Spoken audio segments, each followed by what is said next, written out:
Good afternoon, guys. Welcome back to the channel. What can I say about Generation X without talking about the music we had? And with that in mind, Ozzy Osborne. What do you say? When I was first learning to be a musician, learning guitar back in the 80s, when he come out with Shot in the Dark that hit the radio, I went and got the album. Then I was turned on to Bark at the Moon, started listening to it, and I was going to delve into some history. I said, man, this guy's got some other albums. So I went and got the two albums he put out first. That's when I discovered Randy Rhoads. What a phenomenal guitar player, man. I started doing some research. He looked like a little kid with a guitar, and the guitar looked so huge on him. He had a flying V, black flying V with polka dots on it.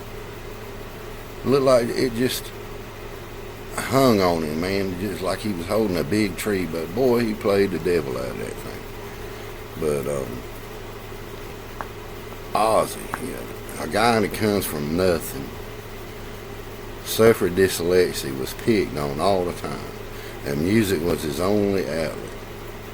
And that stands true with a lot of musicians, that they don't fit in anywhere else, so they go to music and they come up with their own thing, like Ozzy did. He felt comfortable in his own skin. He was going to write the way he was going to write, play the way he was going to play, and sing what he was going to sing, and he didn't care what you thought about it. He just didn't care. When he got on stage, hey, that was it. He came down when I was a teenager. He came to Fayetteville, and I think it was the Ultimate Sin tour, where there was a chair that levitated that came down on a cable. It was a chair that had bat wings on it, and it came down real slow. Once it got to the floor, the wings opened up, and he was sitting in it, and he had Jackie Lee with him then. Of course, Rudy Sarzo, and I can't remember the drummer. But all in all, it was a good show. But the reason I mention Ozzy is, who do you know in the music business, man, that just went out with class, as you would say? I don't want to sound negative, but it was as if he knew he was getting older, and his body was breaking down, and he was in a wheelchair, and he levitated up on the stage, and he just went there and just brought it. I mean, got together with Black Sabbath, sang all their hits, sang all his hits with Zakk Wylde. I mean, he just brought it. Now that's a class act. Who does that? Nobody. Nobody does. He made up his mind he was going to do one last show, and behold, that's what he did.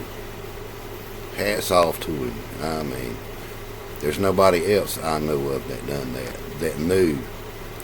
It was like he knew. He said, I love my fans that much, I'm going to give him one last show. And he brought it, and it went out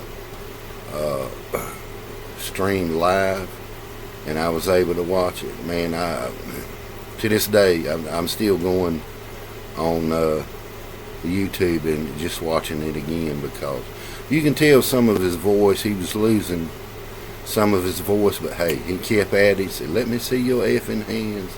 Come on, let's jam. Hey, let the madness begin. I mean, that was him. You know, when you look past the facade of the music business, you see just a regular man, just like me and you, that chose music to make a living, and he just had that gimmick behind him. It's just like when I was involved in pro wrestling. It's a gimmick. What you are is a gimmick. You come up with a character. I put the mask on and go out there, I'm kicking everybody's can, I'm getting in front of the camera and talking junk, and getting the audience psyched up. That's all it is a show. And yeah, he was crazy. He did his drinking and his drugs, and think about it, what rock star in the 80s didn't do that,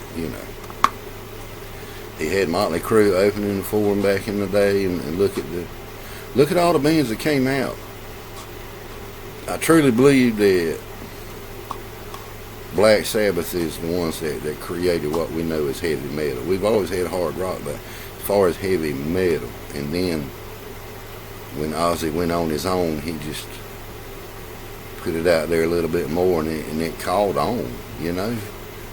Because back then, at that time, you didn't have a lot of rock on the radio. What I know was rock. You had a lot of pop music, but you know, other than that, you didn't have metal. I remember Rick Springfield was the deal back then. John Cougar Mellencamp, Billy Joel, they were being played on the radio.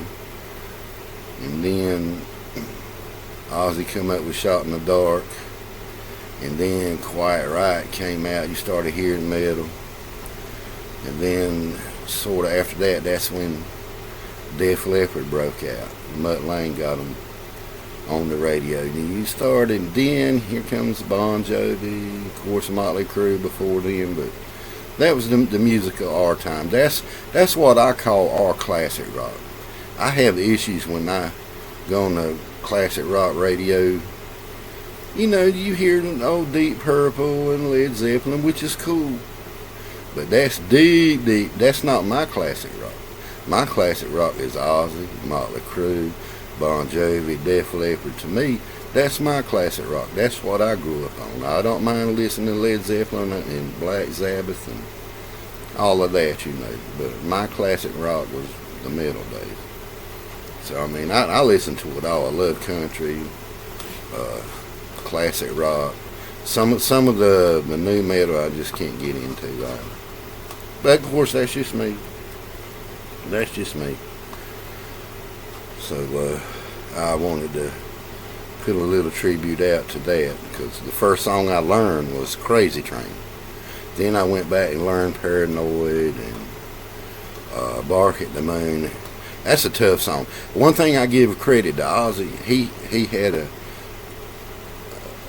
this thing for picking the best guitar players.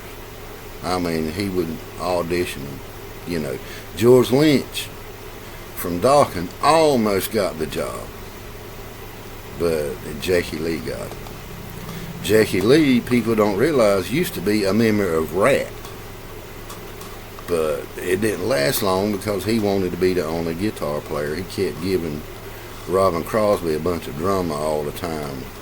Of course, I love Rat because dual guitars and they switch leads off, and Jackie, he didn't want to switch. He wanted to be the only guitar player, kind of like Mick Mars. But Mick Mars, you know, he's what gave Motley Crue their sound. A phenomenal guitar player, but it all stemmed from Ozzy Osborne. So I know you're gonna say, what does this got to do with Blue Line? And you know, it's more Generation X than anything. But yeah, dealing with the Blue Line and being retired, and you know, talking about issues. I understand now there's, from what I've read, there's 4 teens arrested in Myrtle Beach for unlifing a 16-year-old male. I don't know any details. And then something about a active shooter down in Georgia somewhere. I mean, just things just go on and on and on and on.